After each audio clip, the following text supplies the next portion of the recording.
আজকের ক্লাসের প্রথম এমসিকিউটি হচ্ছে বলছে আধুনিক বিপণন যে আমরা বিপণন পড়ছি না এই আধুনিক বিপণনের জনক কে? Philip Kotler, Gary Armstrong, B Ghosh নাকি এমসি ক্যাথি? ফিলিপ কটলার কে? Philip Kotler. এটা পরীক্ষায় ইংরেজিতে পড়ছি না, এখন আমরা এটা বাংলায় দিতে পারে। কি দিতে পারে দেখো, বাংলায় বানানটা কিরকম হবে দেখো।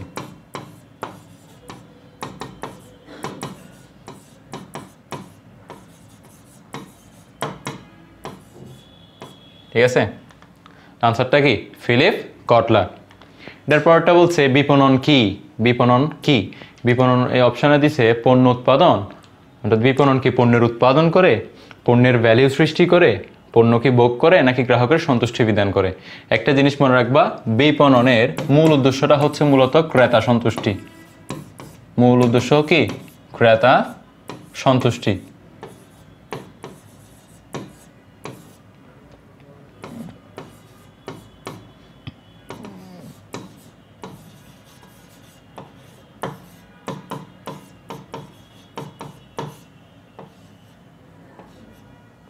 ঠিক আছে,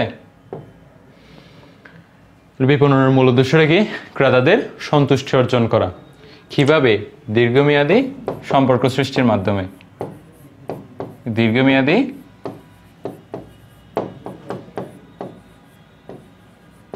সম্পর্ক সৃষ্টির মাধ্যমে।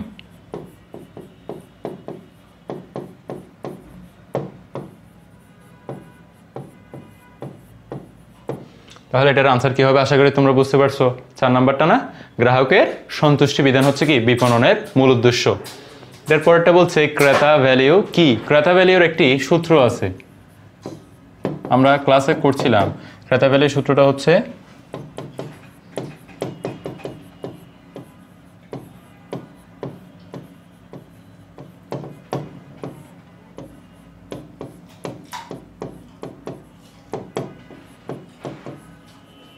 ব্যয়িত অর্থ বা সুবিধা প্রাপ্তির জন্য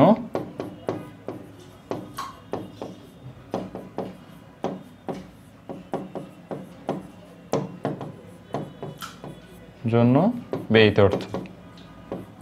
অনেকেই বলতে পারে ব্যয়িত অর্থ বলতে আমরা তো অনেক জায়গায় খরচ করে থাকি, তখন এটা দিয়ে কি ভাগ করতে পারবো না?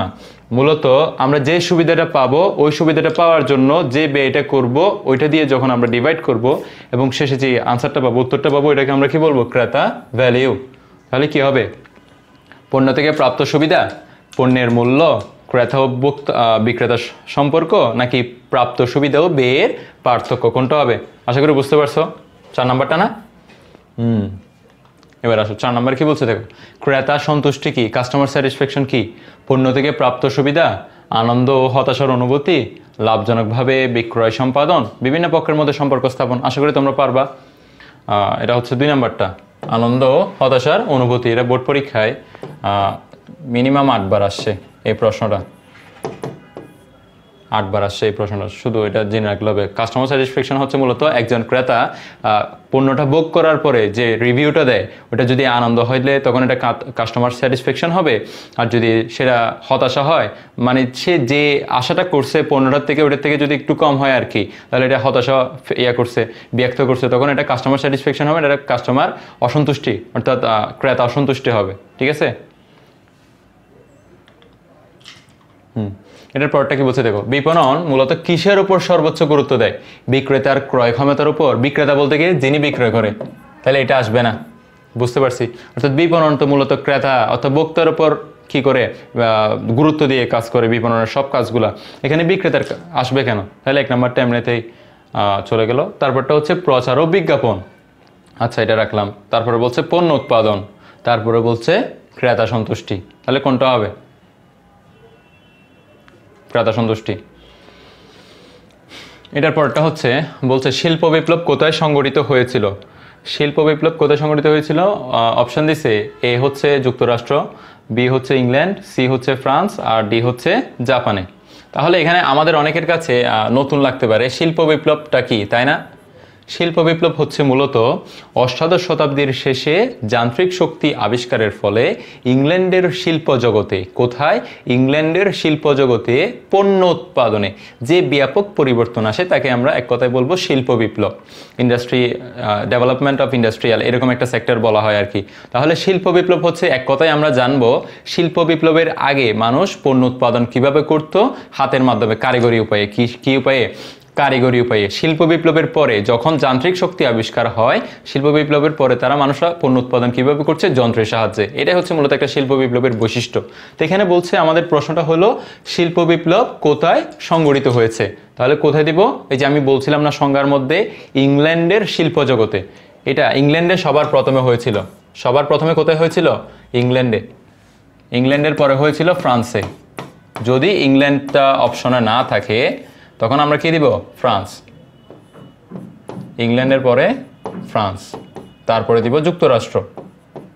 যদি ইংল্যান্ড আর ফ্রান্স যদি কি অপশনের মধ্যে না থাকে। আচ্ছা, পরীক্ষায় একটু ব্যতিক্রম আসতে পারে না? শিল্প বিপ্লবের সময়কাল আসতে পারে না? তাহলে সময়কালটা একটু লিখে দিই। লিখো, শিল্প বিপ্লবের সময়কালটা হচ্ছে 1750 থেকে 1850। এটা হচ্ছে শিল্প বিপ্লবের প্রাইমারি স্টেজ। কি স্টেজ? প্রাইমারি স্টেজ বা প্রাথমিক যুগ। তারপরে 1850 থেকে 1950 এটা হচ্ছে পরবর্তী যুগ। এটার পরটা হচ্ছে 1950 থেকে বর্তমান। এটা হচ্ছে আধুনিক শিল্প বিপ্লবের যুগ। ঠিক আছে? তাহলে আমাদের উত্তর কি হবে? শিল্প বিপ্লব কোথায় সংঘটিত হয়েছিল? ইংল্যান্ডে। ঠিক আছে? এটার পরটা বলছে সংস্কৃতি ব্যক্তিত্ব ও জ্ঞানের মাধ্যমে প্রয়োজনের বাস্তব রূপান্তরকে কি বলে? প্রয়োজন, অভাব, চাহিদা নাকি ভ্যালিউ? তোমাদের একটা কথা বলে রাখি আমি, প্রয়োজন অর্থাৎ প্রথম অধ্যায়ে বিপণন পরিচিতি প্রথম অধ্যায়ে প্রয়োজন, অভাব আর চাহিদা এই তিনটা থেকে কম্পালসারি লিখে রাখতে পারো। তোমাদের পরীক্ষায় একটা প্রশ্ন আসবেই, এমসিকিউ আসবে, সিকিউ আসবে। সিকিউতে তোমার ইয়াতে দিতে পারে আর কি, জ্ঞানমূলক প্রশ্নের মধ্যে। কোথায়? সিকিউতে জ্ঞানমূলক কতে আসবে না, তখন দিতে পারে প্রয়োজন কি, অভাব কি, চাহিদা কি, এরকম। আর এখন আমরা এমসিকিউতে কীরকম আসতে পারে? এই যে সংজ্ঞাটা দিয়ে দিল, সংজ্ঞাটা দেওয়ার পর আমাকে বলবে এটা প্রয়োজন নাকি অভাব নাকি চাহিদা। তাহলে আমরা অভাব মানে কি জানি? আচ্ছা, একটা একটা করে করি, ভেরিফাই করি। প্রয়োজনটা কি? প্রয়োজন হচ্ছে মূলত কোনো পণ্য পাওয়া থেকে নিজেকে বঞ্চিত মনে করার অনুভূতি। এক কথায় মনে রাখবা, প্রয়োজন হচ্ছে বঞ্চিত মনে করার অনুভূতি। এই তিনটা ওয়ার্ড দেখবা, বঞ্চিত মনে করার অনুভূতি দেখলে আমরা কি দিব? প্রয়োজন দিব। তাহলে এখানে আমাদের প্রশ্নের মধ্যে কি এটা আছে? নাই। বঞ্চিত মনে করার অনুভূতি কোথাও লেখা আছে? নাই। তাহলে আমরা এটা অপশনটা কেটে দিব, অভাবটা রাখি। চাহিদা, চাহিদা হওয়ার জন্য আমাদের শর্ত লাগে কয়টা? তিনটা। কয়টা? তিনটা। কি কি শর্ত লাগতে পারে? একটা হচ্ছে পণ্য পাওয়ার আকাঙ্ক্ষা,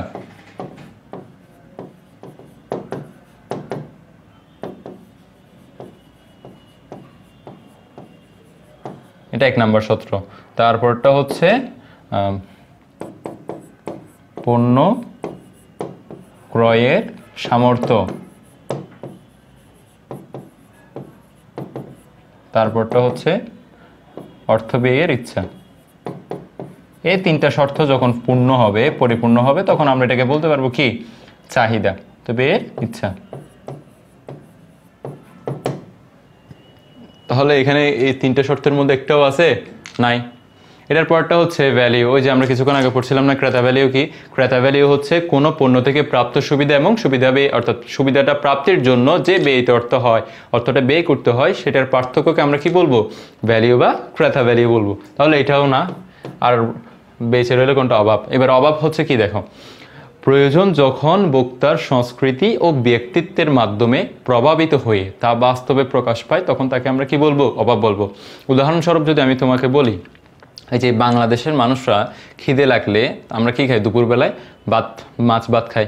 কিন্তু বাইরের একজন জাপানি মানুষ বা ইংল্যান্ডের মানুষ, এরা মার্কিন যুক্তরাষ্ট্রের মানুষ, এরা দুপুরে কিন্তু কি খায় না? মাছ ভাত খায় না আমাদের মতো। তারা খায় ফাস্টফুড টাইপের ওইগুলা, বার্গার, পিৎজা এগুলো খায়। কারণ কি?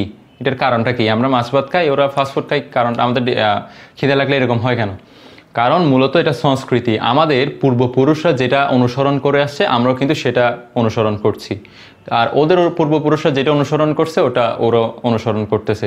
তাহলে আমার অভাবের সংজ্ঞাটা ছিল এইরকম: প্রয়োজন যখন বক্তার সংস্কৃতি ও ব্যক্তিত্বের মাধ্যমে বাস্তবে প্রকাশ পায় তখন আমরা তাকে কি বলবো? অভাব বলবো।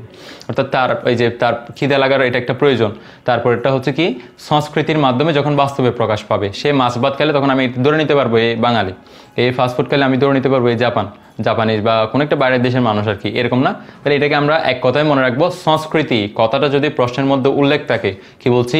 সংস্কৃতি কথাটা যদি পরীক্ষার মধ্যে প্রশ্নের মধ্যে যদি উল্লেখ থাকে তখন আমরা এটা চোখ বন্ধ করে অভাব অপশনটা যদি দেখি ওটা দাগায় দিয়ে আসবো। বুঝতে পারছি আশা করি। এটার পরটাতে যাই। উপযোগ আছে এমন কিছু থেকে নিজেকে বঞ্চিত মনে করার অনুভূতি কি? এই যে কিছুক্ষণ আগে তোমাদের বললাম না, আশা করি পারবা। প্রয়োজন না? এটা অভাব যখন কোনো ব্যক্তির ক্রয় ক্ষমতার শর্ত পূরণ করে তখন সেটি কি হয়? কিছুক্ষণ আগে তোমাদের বলছি, এখন শর্ত। তাহলে শর্ত দেখলে আমরা কি দিব? চাহিদা। এবার আসে একটা উদ্দীপক দিছে, দেখো। নাগরিক আফনান চাকরি সূত্রে খুলনায় বসবাস করেন। নাগরিক আফনান চাকরি সূত্রে কোথায় বসবাস করেন? খুলনায়। তার বাংলাদেশি সহকর্মীরা দুপুরে ভাত খেলেও তিনি ফাস্টফুড খান। এছাড়াও নানান ক্ষেত্রে বাংলাদেশিদের তার সাথে তার ভিন্নতা পরিলক্ষিত হয়। আফনানের ভাতের পরিবর্তে ফাস্টফুড খাওয়া বাজারজাতকরণের কোন মৌলিক ধারণাটি প্রকাশ করছে? যে সে ফাস্টফুড খায় না, সে মূলত একজন কোন দেশের নাগরিক? জাপানের নাগরিক। বাইরের দেশ থেকে সে এখানে কি করতে আসছে? বাংলাদেশে কাজ করতে আসছে, এবং সে দুপুরবেলায় ভাতের পরিবর্তে কি খায়? ফাস্টফুড খায় আর কি। তাহলে এটা বলছে আমরা যে মৌলিক ধারণা আছে না, বিপণনের মৌলিক ধারণা, বিপণনের মৌলিক ধারণার ধাপ কয়টি? 5টি। এই 5টির মধ্যে কোন ধাপটির মধ্যে তার এই বৈশিষ্ট্যটি পড়েছে? কি কি আছে অপশনে? অভাব, চাহিদা, প্রয়োজন, নাকি ক্রেতা ভ্যালিউ? তোমাদের বলছিলাম না এই অভাবটা। আসুন, এটার পরটা হচ্ছে আফনানের ফাস্টফুড খাওয়ার কারণটা কি? নিজস্ব সংস্কৃতি, অভাব, নাকি ব্যক্তিত্ব? তিনটাই না? এটার পরটা দেখো, নিচের কোনটি পর্যায়ক্রমটি সঠিক? অভাব, প্রয়োজন, চাহিদা, প্রয়োজন, অভাব, চাহিদা, চাহিদা, অভাব, প্রয়োজন, নাকি চাহিদা, প্রয়োজন, অভাব? দেখো সঠিক হচ্ছে 2 নাম্বারটা। কি? প্রয়োজন। আগে একটা মানুষের প্রয়োজন হবে কোন একটা পণ্য থেকে, পণ্যটা পাওয়ার জন্য নিজেকে বঞ্চিত মনে করার অনুভূতি হবে। এরপরে এটা কি করবে? বাস্তবে প্রকাশ পাবে ব্যক্তিত্বের মাধ্যমে। তারপরে তার একটা কি 3টা শর্তের মাধ্যমে যদি পূরণ করতে পারে তখন এটা চাহিদা হবে। তো এই ক্রমানুসারে মূলত কি করা হয়? বিপণনের মৌলিক ধারণার এই ধাপটি পূর্ণ করা হয়। প্রয়োজন, তারপরে হচ্ছে অভাব, তারপরে হচ্ছে কি চাহিদা।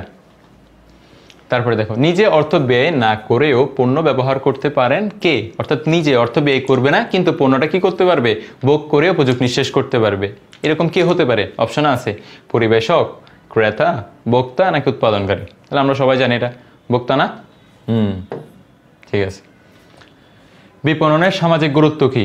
অর্থাৎ একটা যে আমরা বিপণন পড়ছি না, বিপণনের মূল উদ্দেশ্য হচ্ছে মূলত কি? ক্রেতা সন্তুষ্টি অর্জন করা এবং দীর্ঘমেয়াদী ক্রেতা সম্পর্ক সৃষ্টি করা। তার মাধ্যমে কি করবে? তারা মুনাফা অর্জন করবে। এটা হচ্ছে বিপণনের মূল উদ্দেশ্য। তাহলে বিপণন যে এই কাজটা করবে তার মাধ্যমে সমাজের কি গুরুত্ব হতে পারে বিপণনের? 1 নাম্বার কি উপযোগ সৃষ্টি করা, 2 নাম্বার হচ্ছে কর্মসংস্থান সৃষ্টি করা, নাকি ভোক্তার সন্তুষ্টি? কোনটা হবে? 2 আর 3, তাই না? কর্মসংস্থান সৃষ্টি ও ভোক্তার সন্তুষ্টি। আসো, কোনটি বিপণনের সবচেয়ে পুরাতন মতবাদ? আগে জানতে হবে বিপণনের মতবাদ কয়টি। বিপণনের মতবাদ হচ্ছে 5টি। কয়টি? 5টি।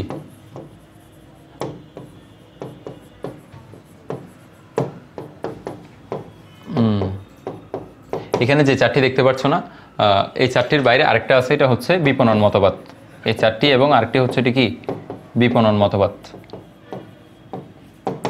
এটা একটা হচ্ছে উৎপাদন মতবাদ, এরপরটা হচ্ছে পণ্য মতবাদ, বিক্রয় মতবাদ, বিপণন মতবাদ ও বাজারজাতকরণ মতবাদ। হ্যাঁ, না, এটা সামাজিক বিপণন মতবাদ হবে। সামাজিক বিপণন মতবাদ বা বাজারজাতকরণ। সামাজিক বাজারজাতকরণ, বিপণন যে কথা, বাজারজাতকরণ একই কথা। ঠিক আছে। আচ্ছা, তোমাদেরকে একটু একটু করে ধারণা দিই উৎপাদন মতবাদের মূল উদ্দেশ্যটা কি। উৎপাদন মতবাদে বলা হয় যে মূলত গ্রাহকরা এমনই পণ্য কিনতে ইচ্ছুক যেটা তাদের ক্রয় ক্ষমতার মধ্যে থাকবে। উৎপাদন মতবাদের মূল উদ্দেশ্যটা কি বা মূল টার্গেটটা হচ্ছে মূলত এরকম যে গ্রাহকরা এমন কিছু পণ্য কিনবে তার বাজেটের মধ্যে থাকবে, তার ক্রয় ক্ষমতার মধ্যে থাকবে। এবং এটাকে সবচেয়ে প্রাচীন প্রাচীন তারপরে পুরাতন, আরেকটা হচ্ছে আদি বা আদিম মতবাদ বলা হয়। মতবাদ বা দর্শন সমূহ একই কথা, মতবাদ যে কথা, দর্শন একই কথা, ঠিক আছে। এটার পরটা হচ্ছে পণ্য মতবাদ। পণ্য মতবাদের মূল উদ্দেশ্য হচ্ছে কোনো একটা পণ্যের গুণগত বৈশিষ্ট্য, কি বলছি, অর্থাৎ পণ্যের গুণগত বৈশিষ্ট্য হবে এবং পণ্যটা ব্র্যান্ডেড হবে, পণ্যটা ব্র্যান্ডেড হবে, বৈশিষ্ট্য সম্পন্ন হবে।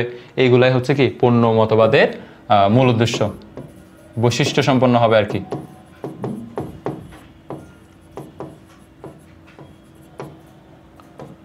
তাহলে পণ্য মতবাদেরটা কি হবে, বৈশিষ্ট্য সম্পন্ন। এটার পরটা আসছে বিক্রয় মতবাদ।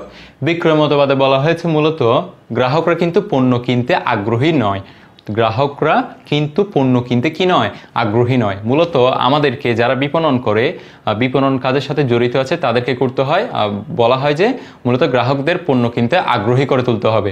গ্রাহকরা পণ্য কিনতে আগ্রহী নয়, কিন্তু গ্রাহকদের কি করতে হবে, পণ্য কিনতে আগ্রহী করে তুলতে হবে। তাহলে কিভাবে করবে, বিজ্ঞাপন বা বিক্রয় প্রসারের মাধ্যমে। কি কি, বিজ্ঞাপন বা বিক্রয় প্রসারের মাধ্যমে।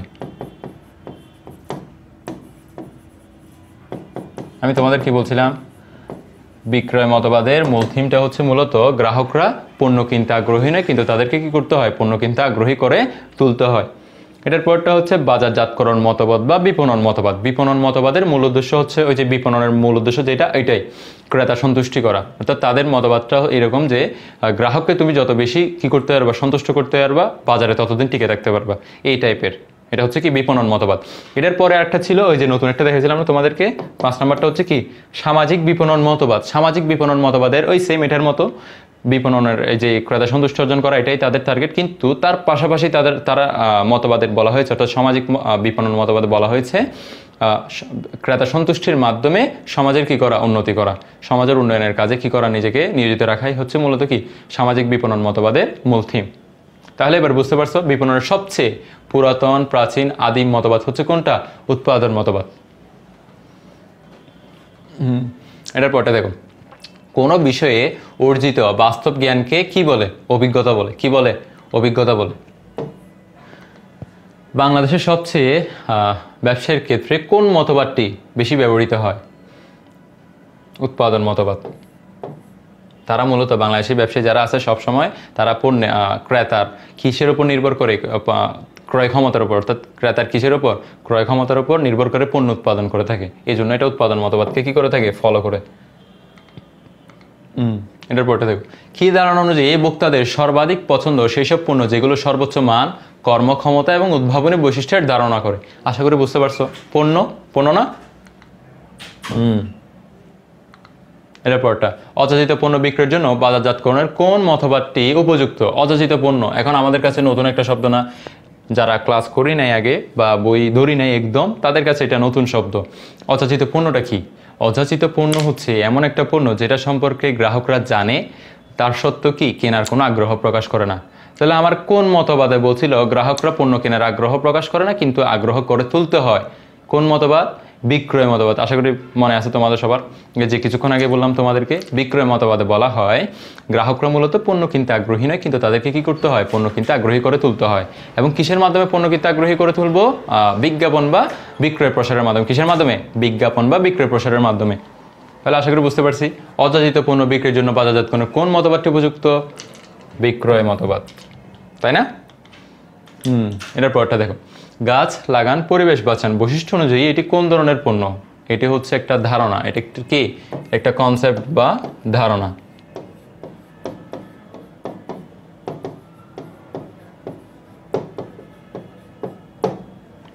তাহলে এটাকে কি পণ্য বলবো, ধারণাগত পণ্য বলবো। কি পণ্য বলবো, ধারণাগত পণ্য।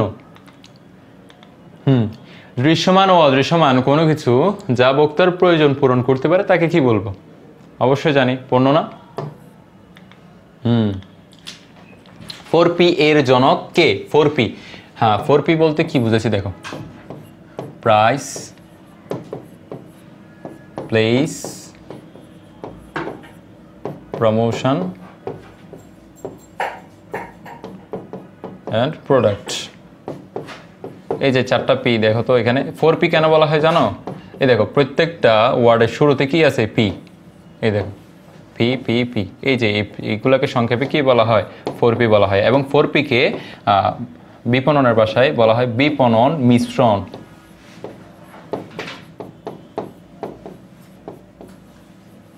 কি বলা হয়? বিপণন মিশ্রণ। আচ্ছা তোমাদেরকে আরেকটা বিষয় জানাই, এই যে বিপণন মিশ্রণের জনক কে আসলে আমরা দিব E.J. ম্যাকার্থি। কে দিব? E.J. ম্যাকার্থি। কিন্তু এই যে বিপণন মিশ্রণের ও শব্দটা আছে না, এই শব্দটা প্রথম কে ব্যবহার করেন? যদি বলে এটা বিপণন মিশ্রণ বা 4P শব্দটি প্রথম কে ব্যবহার করেন, তখন আমরা দিব কি? Neil H Borden. কি দিব? নেল এইচ বোর্ডেন বা নেল হোপার বোর্ডেন। বুঝতে পারি নাই? আমি তোমাদের বললাম যে 4P এর জনক বা বিপণন মিশ্রণের জনক যদি বলে তখন আমরা দিব E.J. ম্যাকার্থি। আর যদি বলে 4P এর প্রথম শব্দটি কে ব্যবহার করেন, শব্দটি কে ব্যবহার করেন, তখন দিব আমরা কি? এইটা। এখন আপাতত আমাদের এই 22 নম্বর প্রশ্নটার উত্তরটা কি? E.J. ম্যাকার্থি। বিপণন কার্যাবলী শুরু হয় কখন থেকে? উৎপাদনের পর থেকে, বিক্রয়ের আগ থেকে, নাকি উৎপাদনের আগ থেকে, নাকি ক্রয়ের পর থেকে? এখন অনেকে বলতে পারে এটা উৎপাদনের পর থেকে, তাই না? বিপণন কার্যাবলীর প্রথম কাজটা কি জানি? বিপণন কার্যাবলীর প্রথম কাজ হচ্ছে বাজার গবেষণা করা, মার্কেট রিসার্চ। কি করা? বাজার গবেষণা করা। তাহলে বাজার গবেষণাটা আমরা কখন করি? উৎপাদনের পরে করি নাকি উৎপাদনের আগে করি? উৎপাদনের আগে। কখন? উৎপাদনের আগে। তাহলে এখন আমরা কি বলতে পারি? বিপণন কার্যগুলি কখন থেকে শুরু হয়? কি বিপণন উৎপাদনের পর থেকে নাকি উৎপাদনের আগ থেকে? উৎপাদনের আগ থেকে। ঠিক আছে, এবার আসো 24 নম্বরে আসো। এটা কি বলছে? ওয়ারেন্টি, গ্যারান্টি প্রভৃতি বিপণনের কোন কাজের সাথে অন্তর্ভুক্ত? তাহলে অপশন কি কি আছে দেখি একবার। বিজ্ঞাপন, বিক্রয়োত্তর সেবা, পরিবহন, নাকি আপ্যায়ন? এটা কি হতে পারে দেখি বলো তো তোমরা। তোমাদের 5 সেকেন্ড সময় দিছি, তার মধ্যে আমি একটা ওয়ার্ডের ইয়েটা দেখাই তোমাদের। যে বিক্রয়োত্তর আছে না, এটার যদি আমরা সন্ধি করি কি হয়?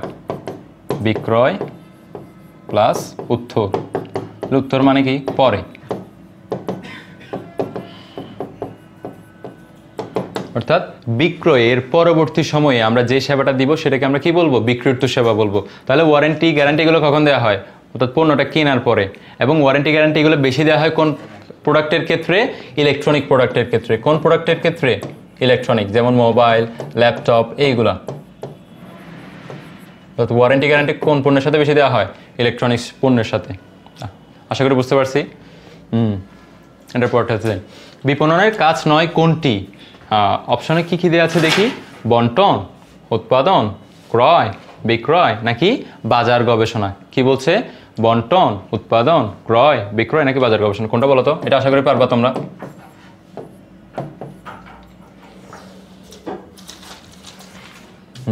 বলো, আশা করি কোনটা বলছো?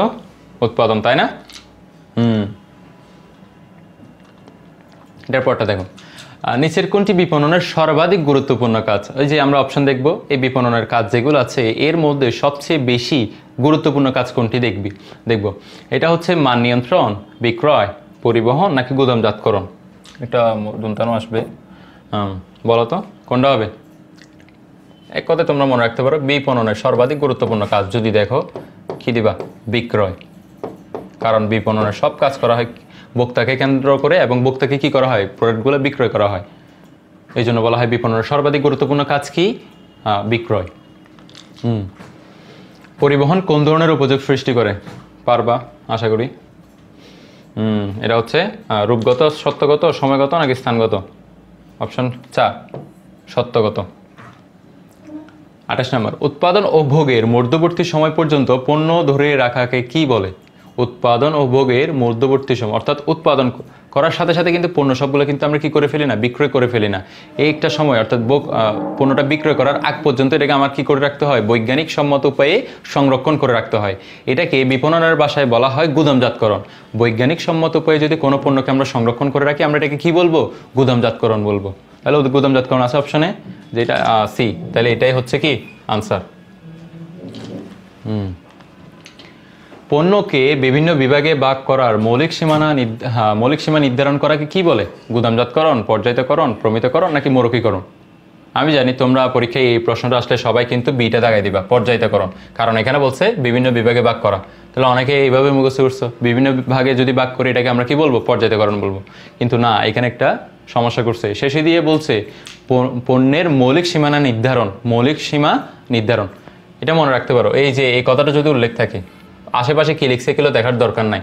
যদি আমরা দেখি পণ্যের মৌলিক সীমা নির্ধারণ, এই কথাটা যদি দেখি আমরা চোখ বন্ধ করে এখানে আগে খুঁজবো কোথায় প্রমিতকরণ আছে। প্রমিতকরণ আছে কোথায়? সিতে। তাইলে এটাই দেখাবো, এটা হচ্ছে কি পর্যায়িতকরণ হবে না। মূলত পণ্যের মৌলিক সীমা নির্ধারণ করার প্রক্রিয়াকে কি বলা হয়, প্রমিতকরণ বলা হয়।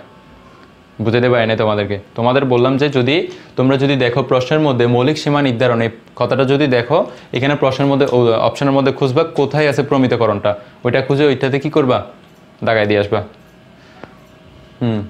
এটার পরটা দেখো, এটা বলছে দেখো এটা কি, এটা হচ্ছে পূর্ব নির্ধারিত মান অনুযায়ী পণ্যকে বিভিন্ন শ্রেণীতে ভাগ করার প্রক্রিয়াকে কি বলা হয়? পূর্ব নির্ধারিত মান অনুযায়ী, অর্থাৎ মানটা আগের ধাপে কি করবে, নির্ধারণ করে রাখবে এবং ওই মান অনুযায়ী পণ্যগুলোকে বিভিন্ন ভাগে ভাগ করব। এই প্রক্রিয়াটাকে কি বলে? পর্যায়িতকরণ, তাই না? তাহলে পর্যায়িতকরণের, এখন যদি আমি তোমাদের প্রশ্ন আরেকটা করতে পারি, পর্যায়িতকরণের পূর্বের ধাপের নাম কি? পরীক্ষায় আসতে পারে না, পর্যায়িতকরণের পূর্বের ধাপের নাম কি বা পর্যায়িতকরণের ভিত্তি কি? প্রমিতকরণ, তাই না?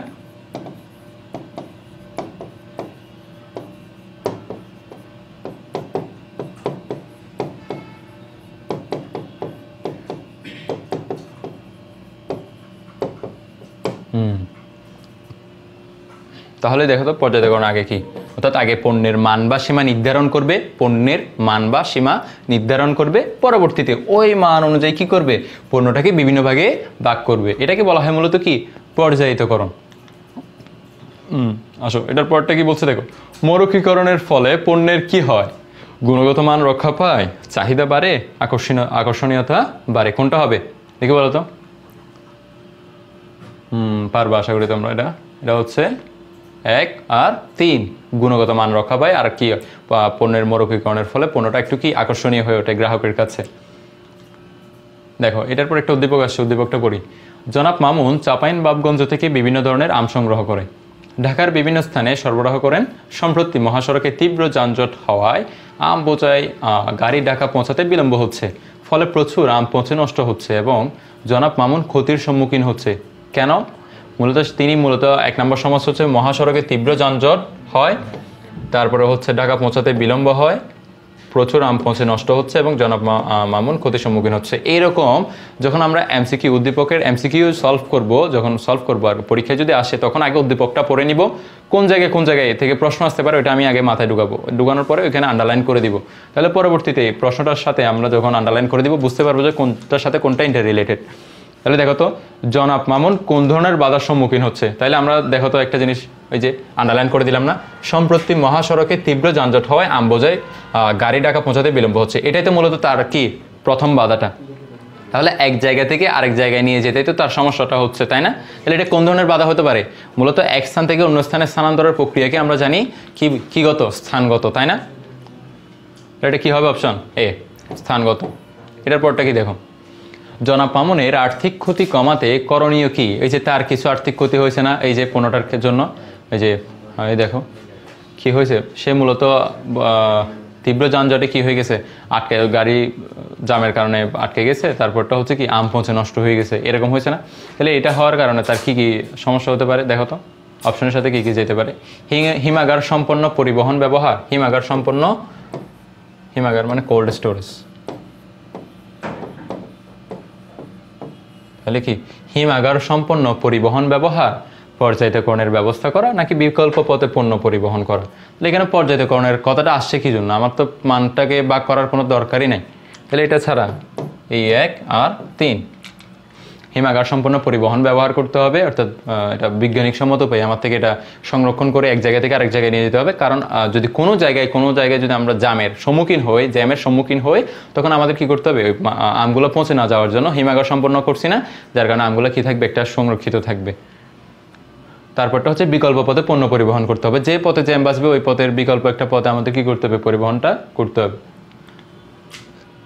এটাই বিপণন কার্যাবলীর উদ্দেশ্য কি দেখো। বিপণন কার্যাবলীর উদ্দেশ্য হচ্ছে মূলত ভোক্তাদের সন্তুষ্ট করা, বিক্রয় ও মুনাফা বাড়ানো নাকি কর্মসংস্থানের সুযোগ বাড়ানো।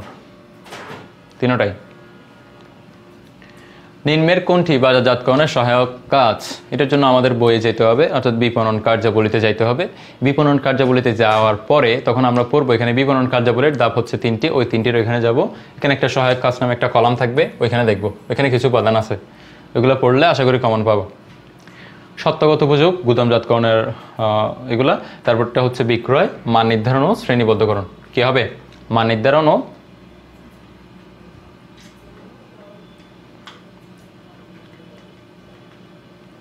শ্রেণীবদ্ধকরণ। ঠিক আছে।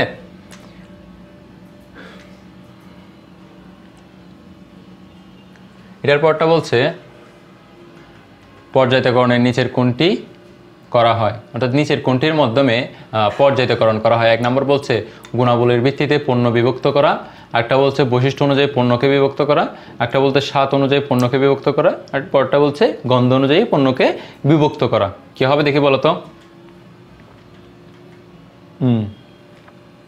গুণাবলীর ভিত্তিতে। কিসের ভিত্তিতে? গুণাবলীর ভিত্তিতে পণ্যকে বিভক্ত করার প্রক্রিয়াকে আমরা কি বলবো? পর্যায়িতকরণ বলবো। সাধারণত কোন পণ্যের ক্ষেত্রে বিক্রয়োত্তর সেবা দান আবশ্যক? এই যে তোমাদের কিছুক্ষণ আগেই কিন্তু বলেছিলাম ইলেকট্রনিক্স কি পণ্য? ইলেকট্রনিক্স পণ্যের ক্ষেত্রে মূলত কি দেওয়া হয়? বিক্রয়োত্তর সেবা দেওয়া হয়। যেমন উদাহরণস্বরূপ যদি বলতে চাই মোবাইল ফোন, দেন ল্যাপটপ,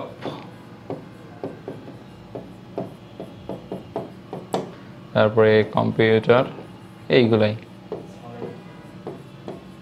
এই পণ্যগুলোর ক্ষেত্রে কি করতে হয়?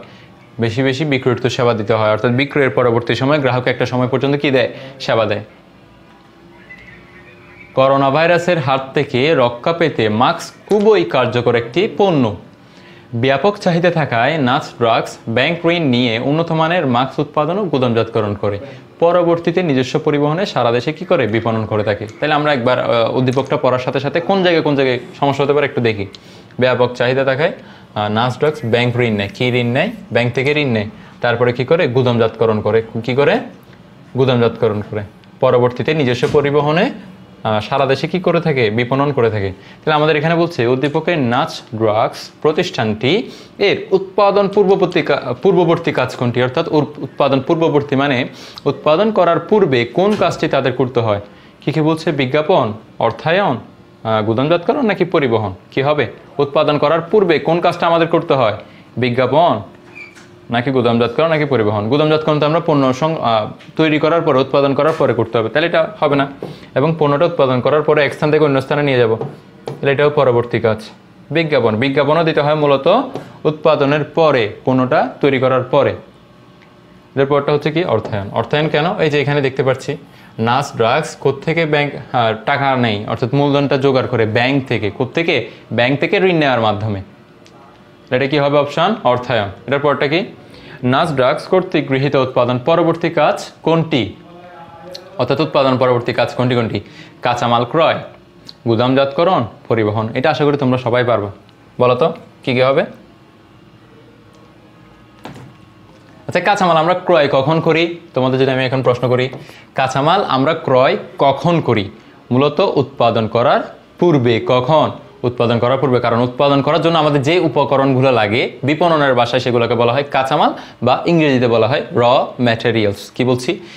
বিপণনের ভাষায় যখন উৎপাদন করার জন্য যে উপকরণগুলোকে লাগবে এগুলোকে আমরা এক ভাষায় বলবো কাঁচামাল, আর ইংরেজিতে কি বলবো? র ম্যাটেরিয়ালস বলবো। তাহলে আমাদের এখানে প্রশ্ন বলছে উৎপাদন পরবর্তী কাজ কোনটি? কি বলছে? উৎপাদন পরবর্তী কাজ। তাহলে এটা তো উৎপাদন পূর্বের কাজ, তাহলে এটা বাদ গেলে আর বাকি যে দুইটা থাকে ওইগুলো একটু দেখবো। গুদামজাতকরণ হয় নাকি পরিবহন হয়? তাহলে অবশ্যই গুদামজাতকরণ আর পরিবহন, এই দুইটাই। আচ্ছা, এখানে কাঁচামাল ক্রয় দিয়ে দিছে না, এটা ভুল হবে, এটা হবে, ঠিক আছে, একটু মিস স্পেল হয়েছে, সরি, এটা হবে না। আনসার হবে যে 2, আমি এখানে লিখে দিই, অনেকের কনফিউশন লাগতে পারে। 1 2 2 ও 3, তাহলে কি 39-এর আনসার কি 2 ও 3, অর্থাৎ গুদামজাতকরণ এবং পরিবহন হচ্ছে উৎপাদন পরবর্তী কাজ। কাঁচামাল ক্রয় কেন উৎপাদন পরবর্তী কাজ নয়, কেন আমি তোমাদের বুঝাইছি না, এখন বললাম না, আশা করি বুঝতে পারছো। কাঁচামাল মূলত আমাদের কি জন্য লাগে? উৎপাদন করার জন্য লাগে না? তাহলে উৎপাদন করার জন্য যদি লাগে, এটা উৎপাদনের আগে করতে হয়, তাহলে এটা আমাদের তো বলছে উৎপাদনের পরের কাজ, তাহলে সেহেতু এটা কাঁচামাল ক্রয়টা আসবে না। পরিবহনের সাথে যা সম্পৃক্ত তা কি? স্থানগত উপযোগ সৃষ্টি করে, চাহিদা ও যোগানের সমায়তন করে, নাকি মূল্যের স্থিতিশীলতা রক্ষা করে? কি হবে? স্থানগত উপযোগ সৃষ্টি করবে এবং চাহিদা ও যোগানের সমতায়ন করবে। আমাদের 40টা শেষ, এখন আসলাম 41 নম্বরে। এখানে বলছে কোনো পণ্যের বর্তমান ও সম্ভাব্য ক্রেতার সমষ্টিকে কি বলে? এখন অনেকের কাছে লাগতে পারে বর্তমান কি আর সম্ভাব্য ক্রেতা কি, তাই না? এখানে এটা বলছে বাজার হচ্ছে, এটাকে বলা হয় বাজার। কি বলা হয়? বাজার। তাহলে বাজার কিসের সমন্বয়ে গঠিত? বাজার মূলত ক্রেতার সমন্বয়ে গঠিত। কিসের সমন্বয়ে? ক্রেতা।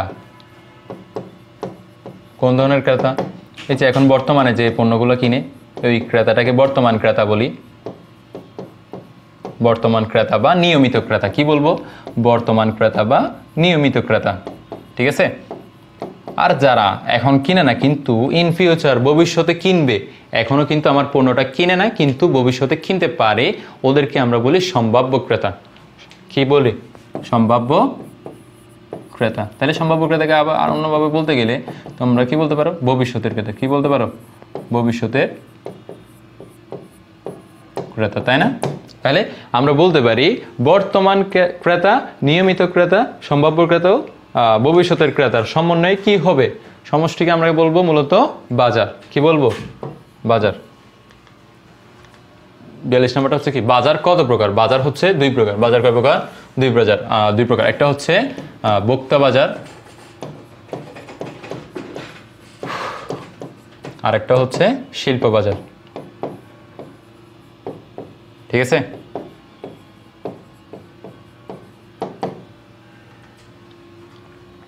বিপণন মিশ্রণের ধারণাটা সর্বপ্রথম কে দেন?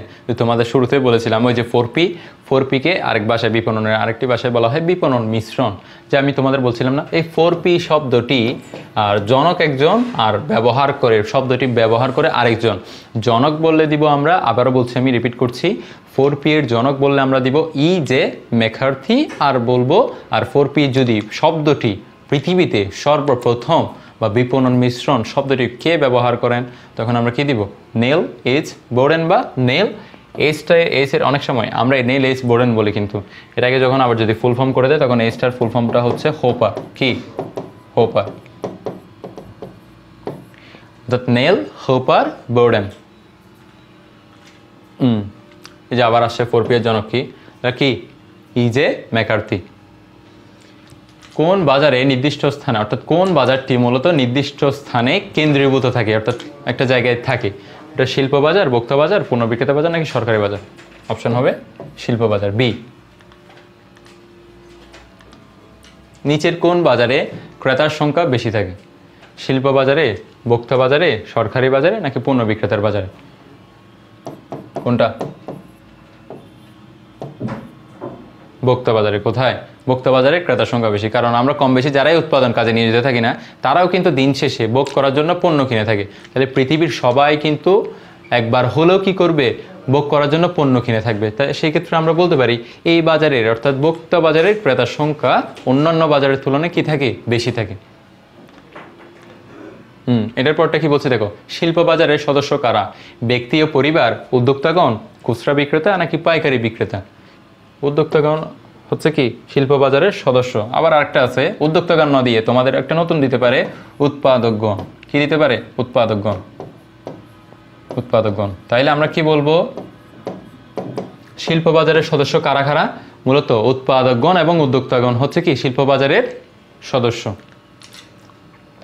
বাজার বিভক্তিকরণ কি? পণ্যকে বিভিন্ন শ্রেণীতে ভাগ করা, বন্টন প্রণালী বিভিন্ন শ্রেণীতে ভাগ করা, ক্রেতাদেরকে বিভিন্ন শ্রেণীতে ভাগ করা, নাকি বিক্রেতাদেরকে বিভিন্ন শ্রেণীতে ভাগ করা? মূলত বাজার বিভক্তিকরণের কাজ হচ্ছে ক্রেতাদেরকে বিভিন্ন শ্রেণীতে কি করা? ভাগ করা। এটার পরটা বলছে বাজার বিভক্তিকরণের মনস্তাত্ত্বিক ভিত্তির উপাদান কোনটি? মোস্ট ইম্পর্টেন্ট, অনেকবার আসছে পরীক্ষা এটা। মনস্তাত্ত্বিক ভিত্তি সেম প্রশ্ন, সেম অপশন দিয়ে দিবে ডাইরেক্ট হুবাহু। তোমরা এটা পাই যেতে পারো, তোমাদের পরীক্ষায় আসার সম্ভাবনা বেশি। এটা হচ্ছে জীবনদাজ। জীবনদাজ আছে, আরেকটা আছে ব্যক্তিত্ব আছে। কি আছে? ব্যক্তিত্ব। এই দুইটা হচ্ছে কি? মনস্তাত্ত্বিক ভিত্তির উপাদান। বিপণন মিশ্রণের কেন্দ্রবিন্দুতে কে অবস্থান করেন? সবাই জানি, ভোক্তা। কে? ভোক্তা। এই যে 1 নাম্বারটা, এটাই আনসার। কোন ধরনের চলকের উপর ভিত্তি করে ভোক্তা বাজারকে শহর, উপশহর, গ্রাম প্রভৃতি ভাগে ভাগ করা যায়? ঘনত্বের উপর, জলবায়ুর উপর, আয়ের উপর, নাকি পরিবারের উপর? অবভিয়াসলি ঘনত্বের উপর। বাজার বিভক্তিকরণের আচরণিক ভিত্তির উপাদান কোনটি? জীবনদাজ, পণ্যের প্রতি মনোভাব, ব্যবহারের হার। একটা জিনিস লক্ষ্য করলে দেখো তো, এখানে অপশানে জীবনদাজ দিছে না? তাহলে জীবনদাজটা কিসের উপাদান ছিল? মনস্তাত্ত্বিক বিভক্তিকরণের। কিসের? মনস্তাত্ত্বিক বিভক্তিকরণের উপাদান কোনটি ছিল? জীবনদাজ। তাহলে আমাদের এখানে বলছে প্রশ্নের মধ্যে আচরণিক ভিত্তির উপাদান কোনটি? তাহলে এইটা বাদে যে দুইটা আছে এইগুলাই কি করে দিয়ে আসবো? দাগায় দিয়ে আসবো, অর্থাৎ 2 আর 3। তারপরে বলছে কি দেখো, বাজার বিভক্তিকরণের উদ্দেশ্যটা কি? ব্যবসা বিশ্লেষণ, বাজারকে পরীক্ষা করা, অর্থাৎ বাজারে পরীক্ষা করা, লক্ষ্য বাজার নির্ধারণ, নাকি কি বাজার প্রসার?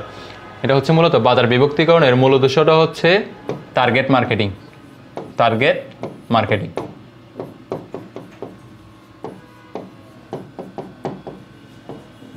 মার্কেটটাকে টার্গেট করে তারা কি করবে? বাজার বিভক্তিকরণ করে। এটাকে তাহলে বাংলা ভাষায় আমরা এটাকে কি বলবো? লক্ষ্য বাজার নির্ধারণ। কি বলবো? লক্ষ্য বাজার নির্ধারণ। আর ইংরেজি কি বলবো? Target marketing. ঠিক আছে। 54 নম্বরে বলছে বিদ্যালয়, হাসপাতাল এবং কারাগার কোন ধরনের বাজারের অংশ? এটা কি ভোক্তা বাজারের, সরকারি বাজারের, প্রাতিষ্ঠানিক বাজারের, নাকি ব্যষ্টিক বাজারের? প্রাতিষ্ঠানিক বাজার। বাংলাদেশের প্রাইম কোম্পানি আমের জুস তৈরিকার একটি প্রধান প্রতিষ্ঠান। কোম্পানিটি বড়দের জন্য বড় সাইজের এবং ছোটদের জন্য ছোট সাইজের জুস বিপণন করে। তারা বিভিন্ন কালারে এবং ফ্লেভারে জুস তৈরি করে বাজারে সরবরাহ করে থাকে। তাহলে প্রাইম কোম্পানি কিসের ভিত্তিতে বাজার বিভক্তি করেছেন? লিঙ্গ, আয়, সময়, বয়স। দেখো তো, বড়দের জন্য বড় সাইজ এবং ছোটদের জন্য ছোট সাইজ। তাহলে কি বয়সের বিধে না? এটাই বয়স। বিভিন্ন রঙের এবং ফ্লেভারে প্রাইম কোম্পানির জুস উৎপাদনকে পণ্যের কি বলা হয়? বৈচিত্র্যকরণ, মোড়কের ভিন্নতা, নকশাকরণ আর ব্র্যান্ড পরিচিতিকরণ। কোনটা হবে? বৈচিত্র্যকরণ। কি হবে? বৈচিত্র্যকরণ। ভোক্তা বাজারে পণ্যের একক প্রতিমূল্য কিরূপ হয়? অবশ্যই কম হবে, নাহলে তো আমাদের মতো জনসাধারণরা কিনতে পারবে না। XY কোম্পানি একটি কোমল পানীয় উৎপাদনকারী প্রতিষ্ঠান। প্রথমে এটি সবার জন্য এক ধরনের কোমল পানীয় তৈরি করত। সবার জন্য কয় ধরনের? এক ধরনের।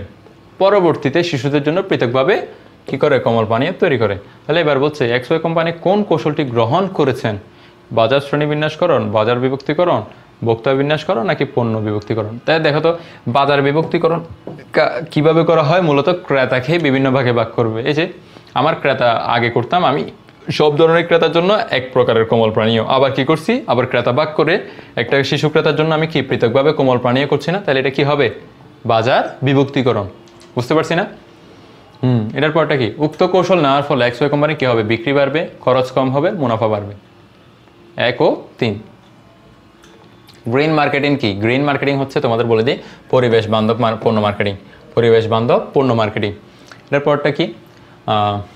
বিপণন মিশ্রণের উপাদান কোনটি কোনটি? আমরা পড়েছিলাম না 4P? Price, place, promotion, product.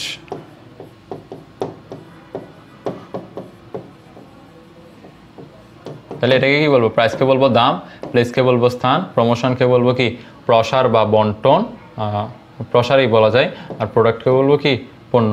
Place স্থানের পরিবর্তে অনেক সময় দেখা যায় বন্টন দেয়, স্থান না দিয়ে। প্লেসের অর্থ আমরা কি জানি? স্থান না, কিন্তু অনেক সময় দেখা যায় স্থান না দিয়ে কি দেয়? বন্টন। তাহলে এটা কি কি পাইলাম? দাম, স্থান বা বন্টন, প্রসার, পণ্য, তাহলে আমরা কোন অপশনের মধ্যে এইগুলো আছে একটু দেখব। পণ্য, মূল্য, প্যাকেজ, প্রসার। আমার তো প্যাকেজটা নাই। পণ্য, মূল্য, উৎপাদন ও প্রসার। উৎপাদন তো নাই। প্রোডাকশন আছে? প্রোডাকশন নেই। আমাদের আছে প্রোডাক্ট। প্রোডাক্ট তো হচ্ছে পণ্য। তাহলে এটার পরটা দেখবো পণ্য, মূল্য, বন্টন ও প্রসার। এইটাতে আছে সবগুলো। এখানে কি আছে? বন্টনও আছে, মূল্য আছে, পণ্য আছে, একটা কি আছে? প্রসার। এটার পরটা বলছে পণ্য, মূল্য, ক্রয় ও প্রসার। এই ক্রয় আমাদেরকে তো বলে নাই, ক্রয়ের কথা বলছে, বলে নাই। তাহলে এটাও হবে না, এটা হবে না, এটা হবে না। এটার পরে দেখো জীবন দাস নিম্নের কোন বাজার বিভক্তিকরণের সাথে সম্পর্কযুক্ত? তাড়াতাড়ি কোনটা হবে? মনস্তাত্ত্বিক। এটা। তারপর বিজ্ঞাপন বিপণন মিশ্রণের কোন উপাদানের অন্তর্ভুক্ত? অর্থাৎ বিজ্ঞাপন কোন স্তরে, অর্থাৎ যে 4টা পি আছে না, এই 4টা পির মধ্যে কোন প্রোডাক্টের মধ্যে, কোন উপাদানটার মধ্যে বিজ্ঞাপনটা কি করা হয়? অন্তর্ভুক্ত করা হয়। প্রসারের মধ্যে। কোথায়? প্রসার। ব্র্যান্ড বিপণন মিশ্রণের কোন উপাদানের অন্তর্ভুক্ত? স্থান ব্র্যান্ড হইতে পারে না। মূল্য না। পণ্য হতে পারে। প্রসার না। তাহলে এটা কি? পণ্য ব্র্যান্ডেড হয়। ব্যবসায়িক উদ্দেশ্য নেই কোন বাজারে? অর্থাৎ কোন বাজারের উদ্দেশ্য কিন্তু ব্যবসায়িক উদ্দেশ্য নয়। অর্থাৎ ব্যবসায়িক উদ্দেশ্য বলতে কি বোঝাবো? ব্যবসায়িক উদ্দেশ্য বলতে বুঝবো আমরা মুনাফা অর্জন। তো এখানে দেখবো কোন বাজারের উদ্দেশ্য মুনাফা অর্জন নয়। উৎপাদক বাজার অবশ্যই তারা মুনাফা অর্জনের জন্য করে। পণ্য বিক্রেতার বাজার মানে মধ্যস্থ ব্যবসায়ীদের বাজার, পাইকার এবং খুচরা, তারাও কি করার জন্য? ব্যবসায়িক উদ্দেশ্যে। ভোক্তা বাজার, ভোক্তা বাজারে মূলত ভোক্তারা কি করে? এইটা কিন্তু অনেকে দিয়ে দিবা ব্যবসায়িক উদ্দেশ্যে, তাই না? এখানে একটা সমস্যা। এখানে সবাই আমরা কি দিয়ে দিব জানো? সিটা। কারণ ভোক্তা বাজার বলতে কি বুঝবো আমরা? ভোক্তারা কি করবে? পণ্য কিনবে এবং নিজেরা ভোগ করবে। তাহলে এখানে কি কোনো ব্যবসায়িক উদ্দেশ্য নাই? আসলে না। ভোক্তা বাজারে কিন্তু ব্যবসায়িক উদ্দেশ্য। কারণ হচ্ছে ভোক্তা বাজারে আমরা কিনতে যাই না, তাহলে আমরা কিনতে গেলে তখন ওই যে পণ্যগুলো কি বিক্রেতারা বিক্রি করতেছে না আমাদেরকে, তাহলে তারা একটা মুনাফা অর্জন করতেছে না, তাহলে এটাও হবে না, এটাও হবে না। আমরা বেশি অর্ধেক কিন্তু কি 99% যারা জানি না সবাই কিন্তু আমরা সিতে দাগাই দিব, তাই না? তাহলে একও হবে না, দুইও হবে না, তিনও হবে না, শেষেরটা হবে সরকারি বাজার। সরকারি বাজারের মূল উদ্দেশ্য হচ্ছে কিন্তু কি কম দামে কি করা?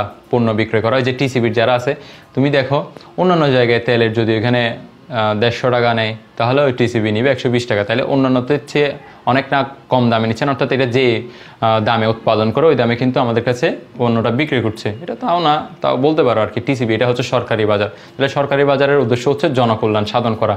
এই ক্ষেত্রে এই দিক দিয়ে বলা যায় এই বাজারের কিন্তু উদ্দেশ্য কিন্তু ব্যবসায়িক উদ্দেশ্য নয়। আশা করি বুঝতে পারছো। এটা মোস্ট ইম্পর্টেন্ট, একটা খুবই গুরুত্বপূর্ণ। সর্বাধুনিক প্রযুক্তি দিয়ে তৈরি স্বতন্ত্র বৈশিষ্ট্যমণ্ডিত পণ্যকে আমরা কি বলবো? সর্বাধুনিক প্রযুক্তি দিয়ে তৈরি স্বতন্ত্র বৈশিষ্ট্যমণ্ডিত পণ্যকে আমরা লোভনীয় পণ্য বলবো, শপিং পণ্য বলবো, বিশিষ্ট পণ্য বলবো, নাকি জরুরি? এক কথায় বৈশিষ্ট্য দেখছো মানে বিশিষ্ট মারি দিবা। বৈশিষ্ট্য দেখলে কি করে দিবা? বিশিষ্ট কোথায় আছে এটা খুঁজে দাগায় দিয়ে আসবা। জীবন বীমা পলিসি কোন ধরনের পণ্য? আসলে দেখো তো, এই পণ্যটা কি আমরা সবাই নিই না। তাহলে আমরা জানি অর্থাৎ কোনো পণ্য সম্পর্কে যদি গ্রাহকরা জানে এবং না জানে, বা জানে বা না জানে কিন্তু এটার কিনার আগ্রহ প্রকাশ করে না, এই ধরনের পণ্যকে আমরা কি পণ্য বলি? অযাচিত, অর্থাৎ অযাচিত পণ্য বলি। কি পণ্য বলবো? অযাচিত পণ্য বলবো। এই 2 নম্বরটা। এর পরটা দেখো, পণ্য প্রধানত কয় প্রকার? পণ্য হচ্ছে 2 প্রকার, ওই বাজারের মতো। একটা হচ্ছে ভোগ্য পণ্য, আরেকটা হচ্ছে শিল্প পণ্য। এইগুলাই ঘুরে ফিরে এইগুলাই, ঠিক আছে? পণ্যের স্তর কয়টি?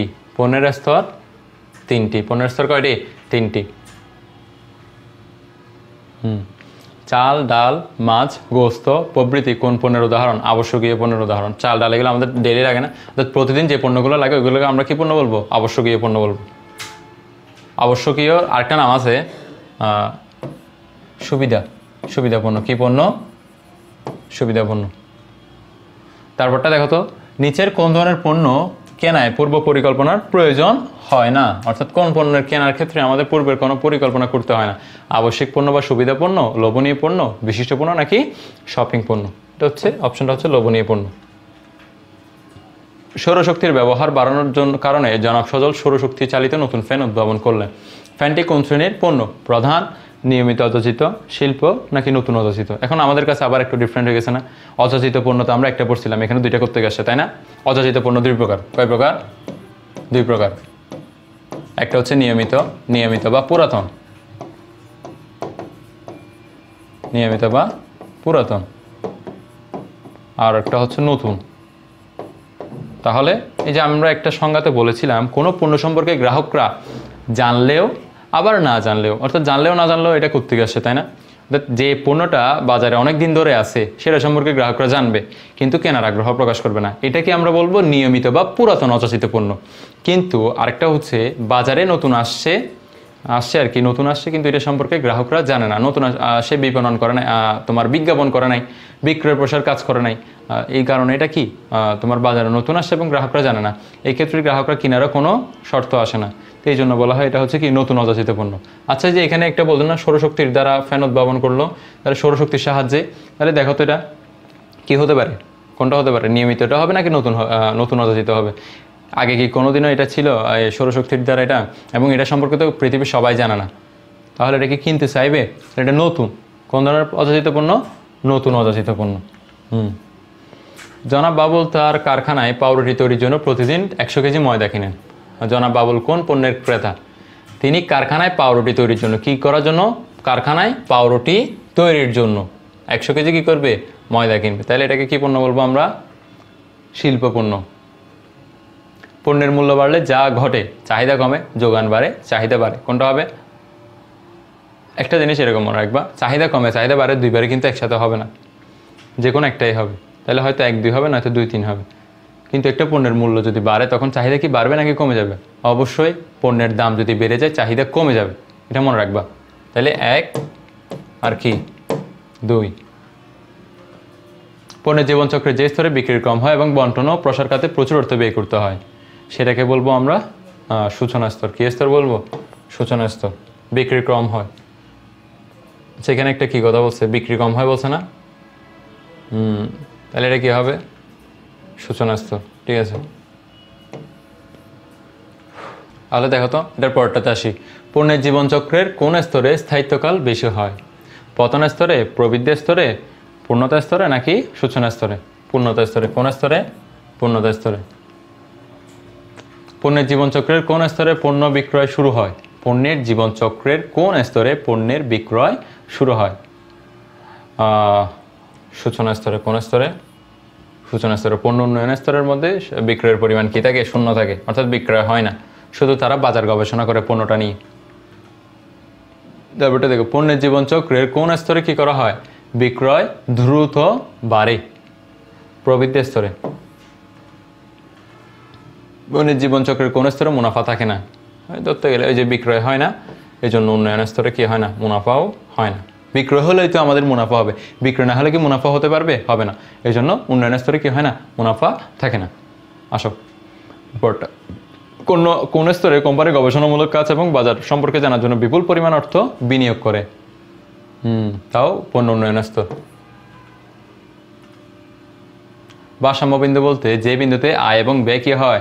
সমান হয়।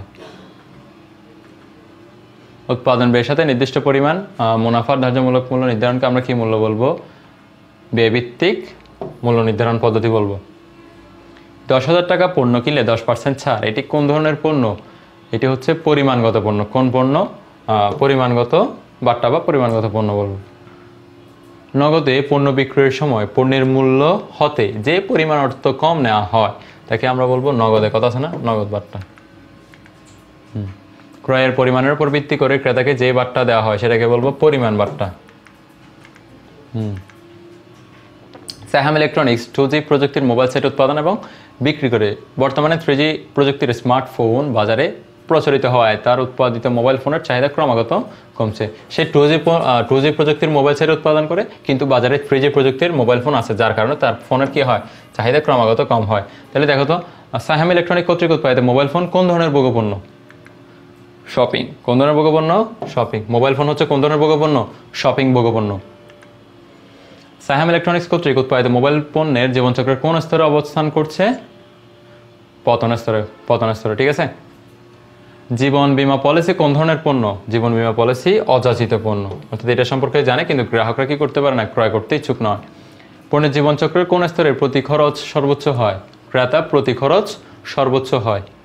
অবশ্যই এটা পণ্য উন্নয়ন স্তরে, কারণ পণ্য উন্নয়ন স্তরের মধ্যে বেশি বেশি পরিমাণে বাজার গবেষণামূলক কাজ করা হয়, যার কারণে এখানে খরচ বেশি হয় এবং বিক্রয় করে না, তারা বিক্রয়ের পরিমাণ ডাইরেক্ট শূন্য থাকে, অর্থাৎ শূন্য থেকে বিক্রয় করে না। এই জন্য বিক্রয় শূন্য হলে তোমার মুনাফাও কি হবে না, একদম হবে না। স্বল্পকালীন উদ্দীপনামূলক বিক্রয় বাড়ানোর কার্যক্রম কোনটি? বিক্রয় প্রসার। বিজ্ঞাপনকে কোন ধরনের যোগাযোগ ব্যবস্থা বলা হয়েছে? একমুখী। কারণ বিজ্ঞাপন যখন করে মূলত সেই বলে, আমরা কিন্তু আর তাকে কি করতে পারি না, কাউন্টার অ্যাটাক করতে পারি না, তাকে প্রশ্ন করতে পারি না, এই জন্য এটাকে বলা হয় একমুখী যোগাযোগ ব্যবস্থা। পণ্য সেবা ধারণা যে কোনো ধরনের অর্থ প্রদত্ত নৈর্ব্যক্তিক উপস্থাপনাকে প্রচার বলে। এই দেখো একটা জিনিস মনে রাখবো, নৈর্ব্যক্তিক উপস্থাপনা দেখলে অনেকে বলবে বিজ্ঞাপন দেখাইতে, না, বিজ্ঞাপন এবং প্রচার দুইটাই বাই, মনে রাখো, এই দুইটা হচ্ছে যমজ ভাই। এখন যমজ ভাইদের কোনটাকে জয় বলবো কোনটাকে বিজয় বলবো, এটার জন্য একটা থাকে না, বৈশিষ্ট্য থাকে না। বিজ্ঞাপন হচ্ছে অর্থ প্রদত্ত, আর বাকি সব সেম থাকবে। অর্থ প্রদত্ত আর প্রচার হচ্ছে অর্থ প্রদত্ত। এটার জন্য প্রচার করতে আমাদের কি করতে হয় না, তেমন টাকার প্রয়োজন হয় না, এটাতে কিন্তু টাকার প্রয়োজন হয়। তো এই দুইটা বৈশিষ্ট্য থেকে আমরা বলতে পারবো এটা প্রচার, এটা বিজ্ঞাপন। তাহলে নৈর্ব্যক্তিক উপস্থাপনা দেখলে অনেকেই ধারণা রাখছো কি বিজ্ঞাপন দেখাই দিব, কিন্তু না, এখানে ঝামেলা একটা করে রাখছে অর্থ প্রদত্ত দিয়ে। তাহলে আমরা কি বলবো, যদি কোনো নৈর্ব্যক্তিক উপস্থাপনা করার জন্য আমাদের যদি অর্থের প্রয়োজন না হয়, সেটাকে আমরা বলবো প্রচার। কি বলবো? প্রচার। কথা যত বেশি রেট তত কম, মোবাইল অপারেটরের কোম্পানির এই ধরনের ঘোষণা মার্কেটিং প্রমোশনের কোন কৌশলের অন্তর্ভুক্ত? বিক্রয় প্রসার। নমুনা বিতরণ, মূল্য ছাড়, কুপন ইত্যাদি কোন ধরনের প্রসারমূলক কার্যক্রমের অন্তর্ভুক্ত? এগুলো হচ্ছে বিক্রয় প্রসারের। কিসে? বিক্রয় প্রসারের। বিক্রয় প্রসার কোন ধরনের কৌশল? এটা হচ্ছে একটা স্বল্পমেয়াদী কৌশল। বিপণন প্রসারের মাধ্যমে যেসব সামাজিক উন্নয়ন হয় তা হলো জাতীয় আয় বাড়ে, চাহিদার স্থিতিশীল রক্ষা হয়, পণ্যের সংবাদ উপস্থাপনা করা হয়। বিপণন প্রসারের মাধ্যমে, প্রসার মানে বিজ্ঞাপন করা, তাহলে বিজ্ঞাপন করলে কি আমার জাতীয় আয় বাড়বে নাকি? তাহলে এটা হবে না, 2 আর 3। তাহলে দেখে বিজ্ঞাপন কোন ধরনের প্রতিবন্ধকতা দূর করে? বিজ্ঞাপন মূলত আমাদের জ্ঞানগত প্রতিবন্ধকতা, অর্থাৎ আমাদের কোনো একটা পণ্য সম্পর্কে ধারণা না থাকলে সেই পণ্যটা সম্পর্কে আমরা ধারণা পাই কিসের মাধ্যমে? বিজ্ঞাপন বা অ্যাডভার্টাইজমেন্ট, এগুলো দেখার মাধ্যমে। বিজ্ঞাপন হলো একটি নৈর্ব্যক্তিক উপস্থাপনা, অবশ্যই। অর্থ প্রদত্ত মাধ্যম, হ্যাঁ। গ্রাহক আকর্ষণ, হ্যাঁ, তিনটাই। বিপণনকারী কর্তৃক ভোক্তাদেরকে দেওয়া বিশেষ ধরনের প্রতিশ্রুতি সম্বলিত রসিদকে কি বলবো? কুপন বলবো। কি বলবো? কুপন। পরীক্ষায় অনেকবার আসছে। নভেলিটি কোনটি? নভেলিটি হচ্ছে মূলত সুদৃশ্য কাচের করে পণ্য সাজিয়ে রাখা, এটাকে কি বলবো? নভেলিটি বলবো। ঠিক আছে।